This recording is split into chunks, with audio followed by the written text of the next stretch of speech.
Hey guys, Joshua here. Today I want to do a video talking about what to do as a jungler when your lanes are pushed in and it doesn't look like there's a place for you to go and gank. Now this is a topic which has a fair amount of misconceptions around it. A lot of people think that if all your lanes are pushed in, you can't gank, and really that's not necessarily true. There is a lot of stuff you can still be doing, useful things you can still be doing as a jungler in those situations. Before we get on into the video, I just want to say I'm sorry if I look or sound like death. I kind of feel it a little bit. I'm so shattered. I just been to Rotterdam, the spring finals, the LCS finals.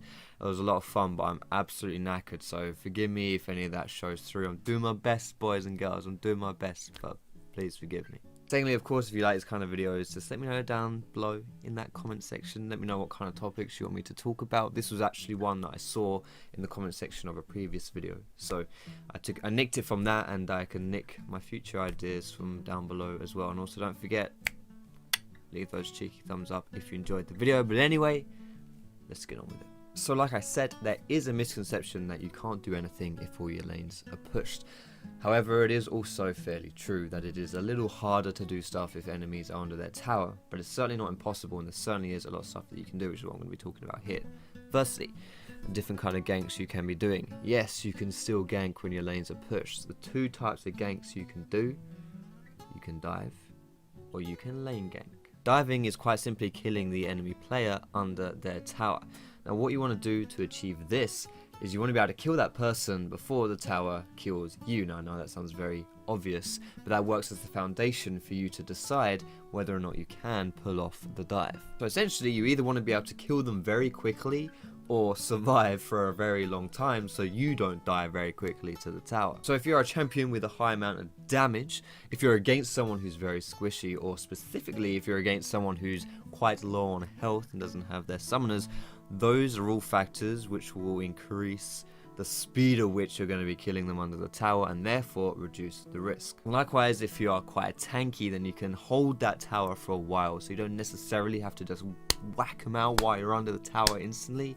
You can take your time a little bit more, although generally speaking it's a little more risky to do this because the tower mechanics mean that you take more damage the longer you're diving, and on top of that it also increases your chances of being counter ganked by the enemy jungler. Like if you're taking ages to kill the enemy jungler might just come around and screw you over. There are some champions who have some very unique interactions with tower diving, and these are people who you want to be tower diving more on, or people who are better at doing it basically. The best examples of that would be someone like Aatrox with his passive. He can just tank tower for literally ever until he dies, because his passive means he's not actually going to die. He just revives and drops tower. However, if you are against someone who has either a lot of CC or someone who's very tanky, that makes things kind of hard to dive, because they're not going to die very fast. And also crowd control is especially hard, because then you get locked up under that tower, and it means you can't kill them very fast because you're just going to be spending time standing still, crowd controlled, doing nothing. I don't know if you can see either, but Shadows joined me for these next few points, which we'll be talking about lane ganking. Now, lane ganking is very simple. It is exactly what it sounds like it is. You sneak in through the lane and you hide in one of the side bushes, and then you wait for the enemy to kind of overextend, and then you pounce on them. Lane ganking is still kind of tricky in the mid lane because there aren't any bushes for you to sneak in along the lane, but you can still set something up because it's quite a short lane. Even if it's something like a Twisted Fate, he throws out his gold card, that should give you enough time to jump in, but generally speaking it's a little more tricky unless you've got good synergy between you and your mid laner. So essentially all you want to do when you're lane ganking is you want to sneak into the side bush while the lane is pushed up, and then just wait for it to push back towards you.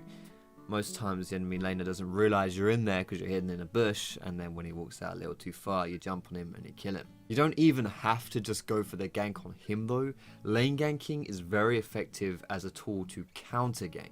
If your laners are pushed up quite far, the enemy jungler might think they're a good target to go and gank, to go and kill your ally. So if you lane gank and you sit in the bush and you wait and the enemy jungler comes around, then you can turn that gank and actually make it work for your favor instead. However, the risk of lane ganking is that if you stay around for too long and you're waiting for the minions to push into you, you could be there for a while and you don't want to spend too much time waiting.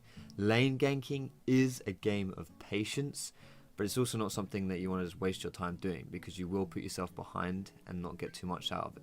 However, if all your lanes are pushed, you don't even have to be ganking necessarily.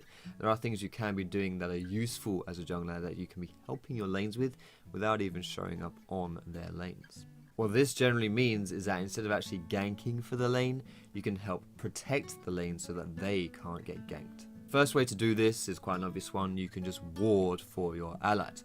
If they have vision, chances are they will see the enemy jungler coming in and they won't die to their ganks.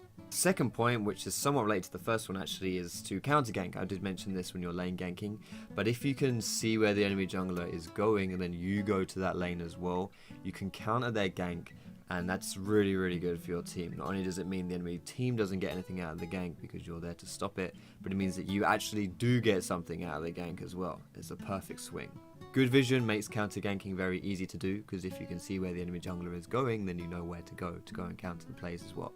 And lastly, you can invade the enemy jungle. This is generally speaking a pretty good tactic. Invading, as a general rule of thumb, as long as you're not going to lose 1v1 to the enemy jungler in this situation when all your lanes are pushed in, is really, really effective.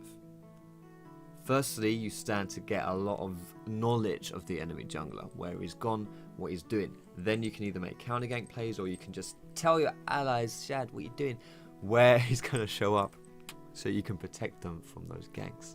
Lastly as well, you can also pressure that enemy jungler. If you're fighting him and keeping him on his toes, he's then having to look after himself, and it's very hard for a jungler to look after himself if he's being invaded, while also looking after his lanes if they're being pushed in and they need help. So if you pressure the enemy jungler, I love you too, Shad, then you should be also protecting your allies indirectly.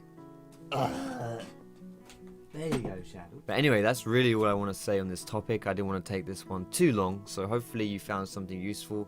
General rule of thumb, guys, if you can dive, do it, but be careful where the enemy jungler is, else he's going to counter you and you're going to be screwed. If you can lane gank, that's also very good as well.